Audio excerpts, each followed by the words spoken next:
with this platform of AI, one of the things that we've seen, Bishop, is yes, it has benefits, but we've seen the other part of it too, where AI will tell people to go out and do things that are harmful to themselves because it's not able to process everything that a person is going through.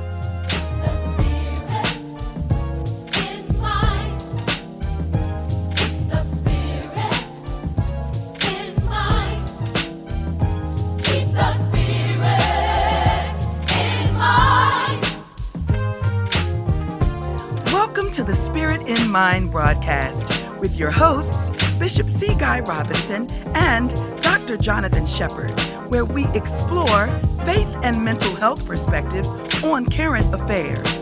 Let's get into today's discussion with the Spirit in Mind. You know, following that same line of thinking in regards to socialization, you know, one of the biggest things that we have now is artificial intelligence. We have AI, artificial intelligence, and that has introduced a whole new way in which we socialize with one another. Really, it has taken off, and people say it's the new frontier. Well, I want people to know it is the now frontier because AI is involved in so many different things. It's involved in commercials. It's involved in medicine and healthcare. Is one of the things that we have to be able to navigate now. How does this relate to loneliness, though? It relates because as we doing our preparation, sharing in our notes, I talked with Bishop about how AI now is one of the most leading platforms, one of the most popular platforms, let me say that, where people are seeking out companionship and therapy. I'll repeat that again. AI is now one of the most popular platforms in which people are now seeking out companionship and therapy. And really the question is, can AI reduce loneliness or does it deepen it? That's that really is the question at hand. You know, does it reduce it? Does it deepen it? I'm just going to give you a few couple of facts, and then we'll continue this particular discussion. Hear what Bishop is going to say. But if when you look at what AI does, supposedly it gives people more availability to hear the advice of another, get the advice of another voice. I was about to say a person because AI is not a person. Let's keep it real. It gives you the opportunity to hear another opinion or advice regarding a certain situation. And here's the thing that really trips me out, Bishop. I didn't realize this until some of my colleagues let me know that Black people are actually the ones using AI the most for these tools. I didn't realize that. I really didn't. I thought our counterparts were in other ethnic backgrounds, but Black people are actually at the forefront of using AI when it comes to therapy, getting opinion regarding various different things that they're facing and battling. And it's interesting. One of the reasons why people are utilizing it is because they don't want to confront or the fear of confronting another person. They feel like by using AI, they can remain anonymous. Yeah, the anonymity, lack of being judged. Mm-hmm. Yeah. You talking to somebody, you say, "Hey Siri, what am I supposed to do?" And Siri don't know what you look like. You'll need to unlock your iPhone first. Well, see, look at that. You called it. Yeah, but that's so important, and it raises questions. Even speaking from a pastoral perspective, let me do the disclaimer for those who would watch. Faith communities are not beyond critique. I think that's how we get better. I don't think that we improved by denial or suppressing the truth or certain facts, but it's not beyond critique. We are not faith communities. However, it is important to point out sometimes when our pseudo critiques become rationalizations for other vulnerabilities we don't want to deal with. And so, like when we say, I don't want to feel judged, so I go to AI, right? Okay.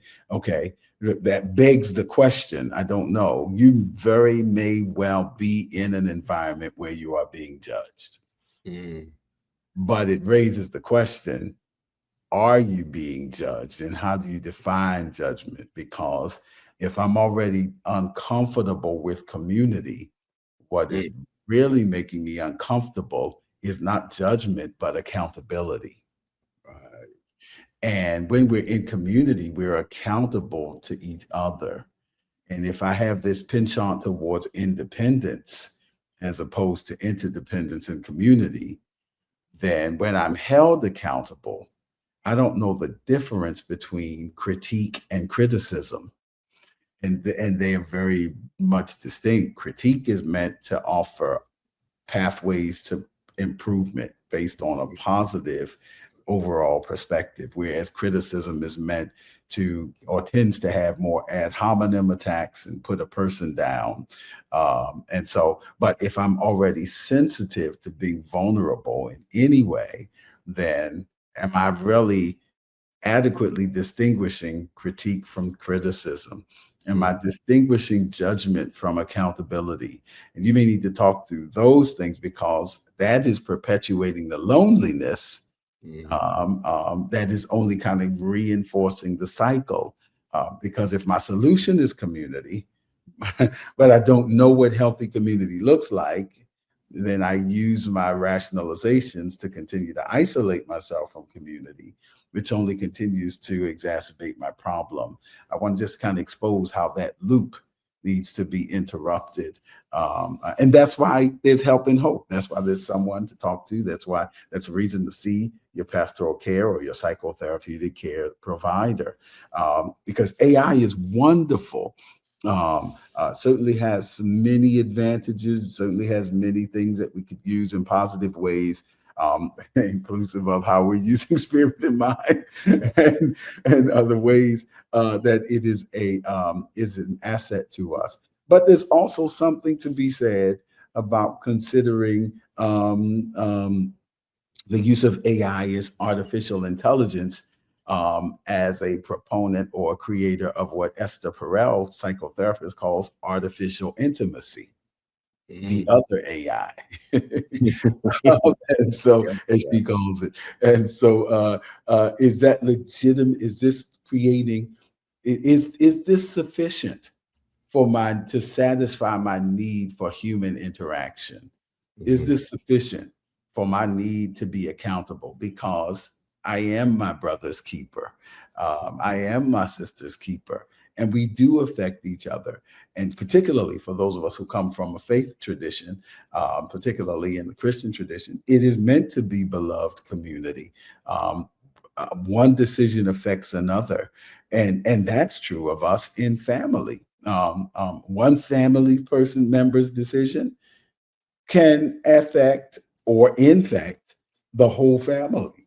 You know what I mean? One person's decision and they're literally support groups for persons who are family members or caregivers to persons who have made certain decisions that put them in certain conditions, perhaps.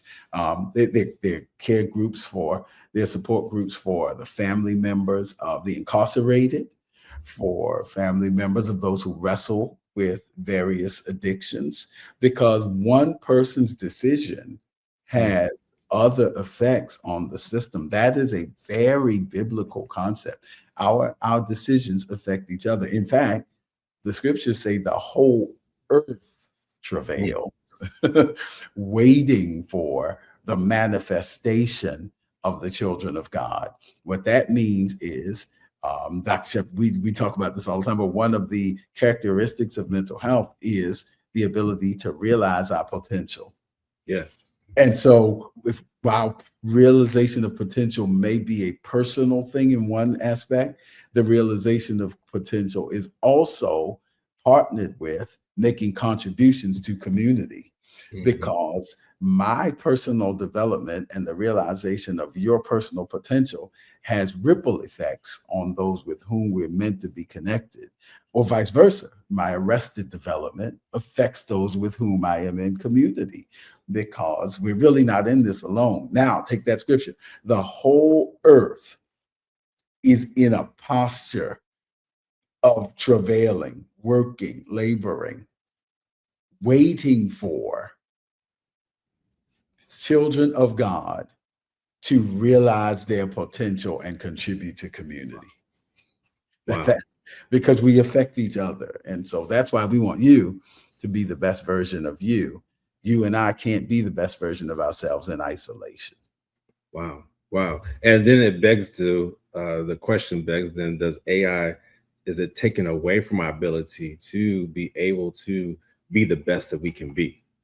And that's one of the things that we wrestle back and forth about. And the reason why we bring it up is because we want people to know that there's various different techniques and platforms to use, but any misuse or overuse of something can be viewed negatively and have negative consequences to what you're doing. That's so impactful, Bishop, what you're saying right there. I'm really digesting that about how the earth is waiting for the manifestation of the children of God. That's powerful. That really is powerful. And then you look at the various things that could be making the wait longer. Yeah, because an expanded theological position. Again, this is spirit and mind.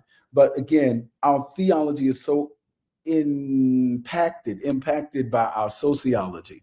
And because our sociological setting is one in which individualism and personal responsibility are high values, not saying that they aren't values, but the emphasis on those two in our society can cause us to sometimes miss the breadth and broadness of a soteriology, or the saving grace of God.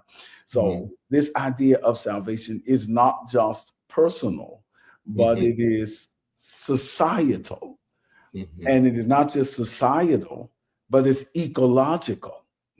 There's an ecosystem. The whole earth travails, waiting for children of God to realize our potential as children of God. And when we do, not only will we be in a better position psycho-spiritually, but so too will our families, our communities, our countries, and our environment. That's the relaying impact. And so an individualist perspective can sometimes over focus on our personal salvation and personal responsibility without considering how intertwined our personal responsibility is to community. Wow. And that really just speaks so much to how we have to be careful not to allow loneliness to not to prevent us from achieving our purpose here on earth.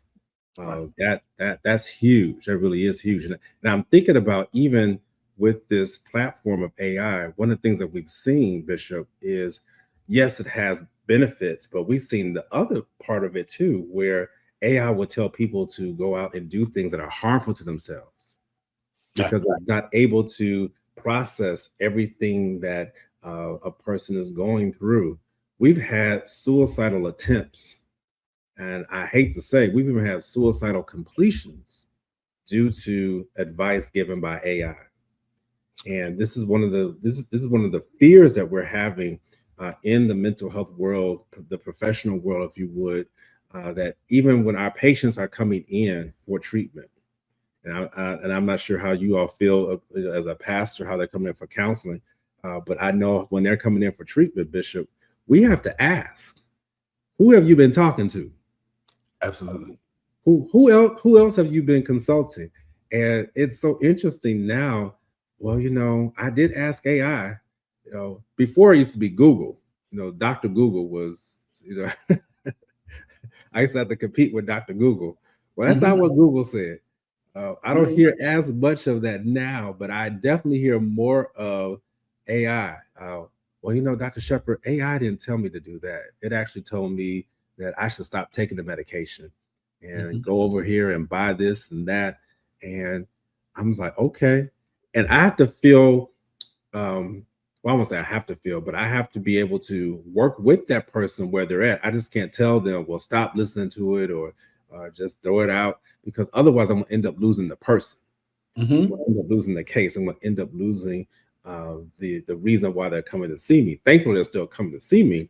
But I want to just emphasize to people today that if you just heard what Bishop said, that we must be that there must be interdependence between I won't say in between, that we must exercise and practice interdependence as opposed to independence, um, and knowing that there is a connection that God has put inside of us, that we are better together. One of the titles that I've been looking at as we've been studying this is Alone Together. Right. It's like, wait a minute, which one is it? Alone Together. It's amazing we can come together into various different crowds, stadiums. You mentioned football earlier. I'm a huge football fan, love football. We can come to these big stadiums and crowds and yet still feel alone, yet still feel isolated. It's that is so interesting that people can still, that we still battle with that, and yet knowing that we have these various platforms that can give us this advice. I want us to be careful that we utilize it wisely. Make sure that you are utilizing AI, if you're going to use it, in conjunction with the expert, if you're dealing with mental health issues with a mental health professional, because as I'm telling you, we are seeing more and more cases where people are doing things that are detrimental to their mental health, emotional health, physical health. I mean, it's all the rage now in symposiums and conferences. Um, and I just don't know what trajectory we're on, Bishop. I really don't.